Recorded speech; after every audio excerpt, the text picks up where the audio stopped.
మిత్రులకి నమస్కారం. ఇవాళ వరంగల్ జిల్లాలో కేటీఆర్ గారు ఏదైతే సభ పెట్టినరో మీ అందరికీ తెలుసు. నిన్న సాక్షాత్తు మీడియా ముఖంగా గంట సేపు కేటీఆర్ గారు చాలా స్పష్టంగా రైతుల పక్షాన ఉండి కాంగ్రెస్ పార్టీ ఇచ్చిన డిక్లరేషన్ గురించి దాన్ని అమలు చేయమని చాలా బ్రహ్మాండంగా చెప్పారు. అంతే మీకు తెలుసు, దాని గురించి నేను మాట్లాడను. కానీ వరంగల్ జిల్లాలో ఏ అయితే నాయకులు కాంగ్రెస్ పార్టీ నాయకులు సీతక్క కానీ సురేఖ గారు కానీ రాజేంద్ర రెడ్డి గారు కానీ ఎవరెవరైతే మీరు మాట్లాడినరో మీ మాటలు అసలు కేటీఆర్ గారు మీరు ఇచ్చిన హామీ ఏదో డిక్లరేషన్ గురించి అడిగితే మీరు ఎందుకంత ఉలిక్కి పడుతున్నారో అర్థం కావట్లేదు. అసలు మీరేం చేయాలి? మీకు దమ్ము ఉంటే, సిగ్గు ఉంటే, చీవులు రక్తం ఉంటే మీరేం చేయాలి? మీరు ఆ డిక్లరేషన్ అమలే విధంగా చూసి కళ్ళాల్లో రోడ్ల మీద మక్కలు కానీ లేకపోతే వరి ధాన్యాన్ని కొనుగోలు చేసే దమ్ము ఉంటే మీరు చేయాలి. వాటే దృష్టి పెట్టండి. అసలు దొంగలే మున్పడేవారు అనేదట, దొంగలే దొంగ దొంగ అన్నట్టు ఈ కాంగ్రెస్ పార్టీ మీరు చేసే ఈ దరిద్రపు పనిని రైతులకు మోసం చేసుకుంటూ వాళ్ళందరినీ ఉరి వేసుకుంటూ వాళ్ళు చచ్చిపోయే విధంగా చేసేది మీరు.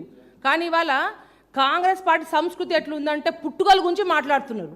దయాకర్ గారు ఏం మాట్లాడుతున్నారండి?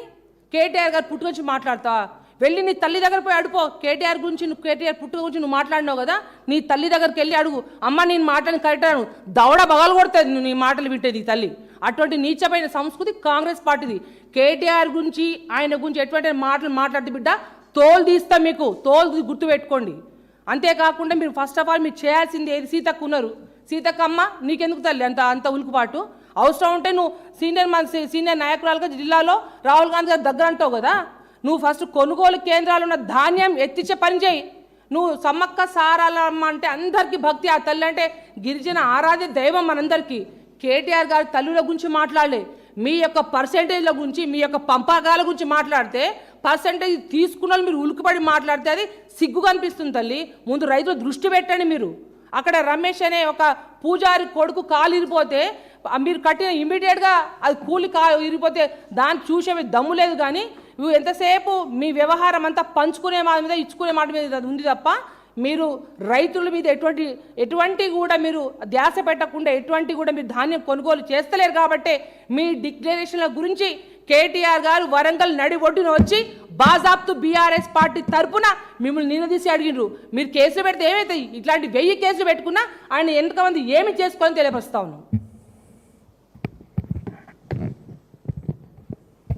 మీడియా సోదరులకు నమస్కారం. అలాగే గౌరవ పెద్దలు దయాకర్ రావు గారు, రవిచంద్రన్న, కవిత గారు, మా సీనన్న, వాసుదేవరెడ్డి గారు, అలాగే సతీష్ గారు, వారు ముగ్గురు మాట్లాడిన ప్రతి విషయాన్ని ఏకీభవిస్తూ నిన్న కేటీఆర్ గారు వరంగల్లో మాట్లాడిన విషయాల మీద వారు ఏమీ ఎక్కువ మాట్లాడలేదు.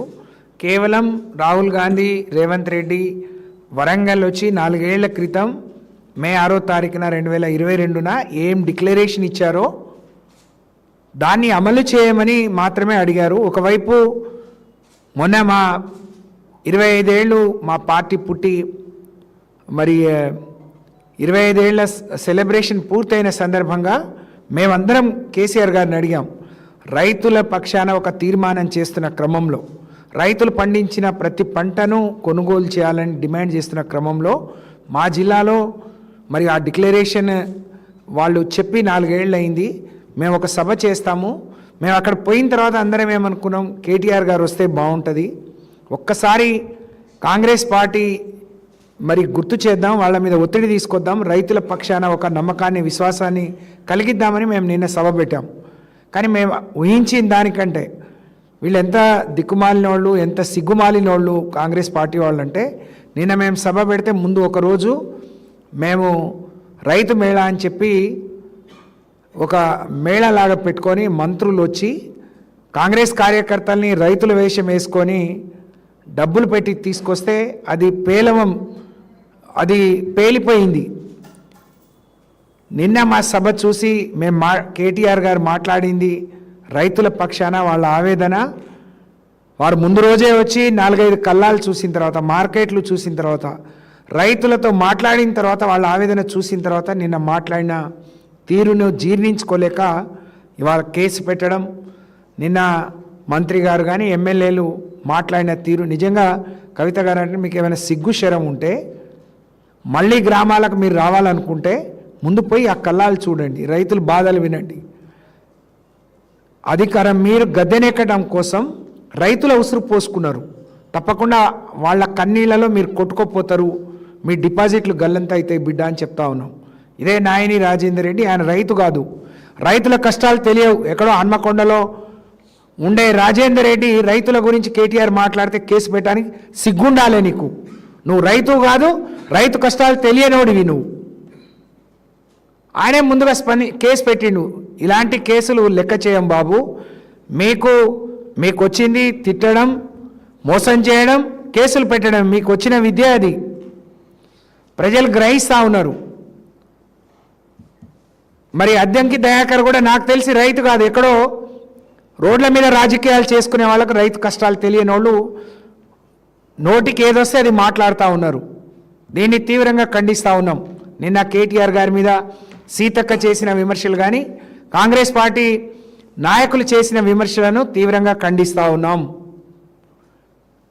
ఆ వీడియోలు చూపించాం మేము. ఒక పిసిసి ప్రెసిడెంట్గా ఉన్న రేవంత్ రెడ్డి మాట్లాడిండు, సార్ మరి మీరు వాళ్ళు 10,000 ఇస్తే మీరు 15 ఇస్తున్నారు. ఆయన అన్నాడు 2 పంటలకే ఇస్తాడు కేసీఆర్, 3వ పంట వేసుకుంటే నీకు బాధనా? ఆయనకి వాడేం తప్పు చేసిండు అని అంటే మీరు ఇస్తారా అంటే మేమైనా ఆయనలాగా పాగలు కాళ్ళమా? అప్పుడున్న ముఖ్యమంత్రి నువ్వు పాగలంటే ఆ వయస్సును గౌరవించకుండా, మరి ఆయన అనుభవాన్ని గౌరవించకుండా నువ్వు పాగలనొచ్చు, కానీ నిన్నంటే మీ వాళ్ళందరికీ పొడుచుకొచ్చింది. రాహుల్ గాంధీని ఢిల్లీ నుంచి తీసుకొచ్చి చెప్పిను, నువ్వు ఎక్కడ సచ్చినావు, ఇంట్లో సొంత బిడ్డ కూడా 10 సార్లు పిలిస్తే పలక్కుంటే ఎక్కడ సచ్చినావు రా అని అంటాం. ఇన్ని గొప్ప మాటలు వేసి 5 ఏళ్ళు కాంగ్రెస్ పార్టీ తెలంగాణ రైతుల ఉసురు పోసుకుంటా అంటే సచ్చినావు కాకపోతే నువ్వు బతికినావు, నువ్వు బాగుండమని ఆశీర్వదిస్తారా, నేను దీవిస్తారా? బరాబర్ అంటాం. నువ్వే అన్నావు పాగలగాళ్ళు మేము అంటే మీరు ఇస్తారా అంటే మేము మాత్రం పాగలగాళ్ళమా, మేము ఇస్తాం అంటే నీకు నువ్వు నేర్పిన విద్య ఇది నీరజాక్ష, నువ్వు నేర్పిన విద్యే. అదే గుర్తు చేసినాం మేము. నువ్వు చెప్పింది నువ్వు వినే పరిస్థితిలో లేకపోతే ఒక్కసారి నువ్వు ఎప్పుడైనా రేవంత్ రెడ్డి గారు మీరు మాట్లాడిన తర్వాత మీరేం మాట్లాడినో ఒక్కసారి మీ కుటుంబ సభ్యుల మీద దాన్ని ఒకసారి ప్లే చేయమని చెప్పండి, వినండి. మీ భార్య పిల్లి కూతురు మీరందరూ వింటే అప్పుడన్నా మీకు జ్ఞానోదయం అవుతుందేమో, ఒకసారి వినమని చెప్పి నేను కోరుతా ఉన్నాను.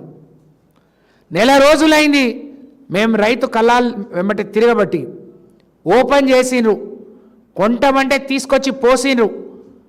1,00,000 బస్తాలు అవసరం, గని బ్యాగులు ఉన్న కాడ 10,000 15,000 ఇచ్చిండ్రు. మిగతా వారి కొంటామంటే గవర్నమెంట్ రేటు 15 రూపాయలు ఉంటే 30 రూపాయలకు అమ్ముతున్నారు.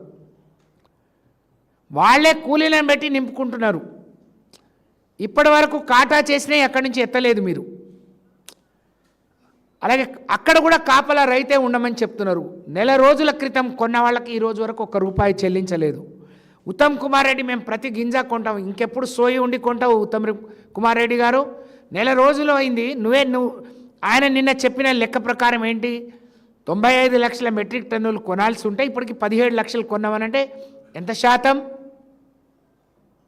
అంటే 1,00,000 మెట్రిక్ టన్నులకు 17 అంటే 17% నువ్వు 1 రోజులు బట్టి కొన్న ధాన్యం. నువ్వే ఒప్పుకున్నావు, ఈ లెక్క మేము చెప్పలేదు. కానీ ఈ లెక్కన నువ్వు కొంటే ఇంకా 3 నెలల వరకు కూడా కళ్ళాల మీద ధాన్యం కొనే పరిస్థితి లేదు. రైతు అక్కడి నుంచి వచ్చేది పండించడానికి 3 నెలలు పడితే కళ్ళం దగ్గర తీసుకుపోయి 3 నెలలు కాపలా ఉండే పరిస్థితి.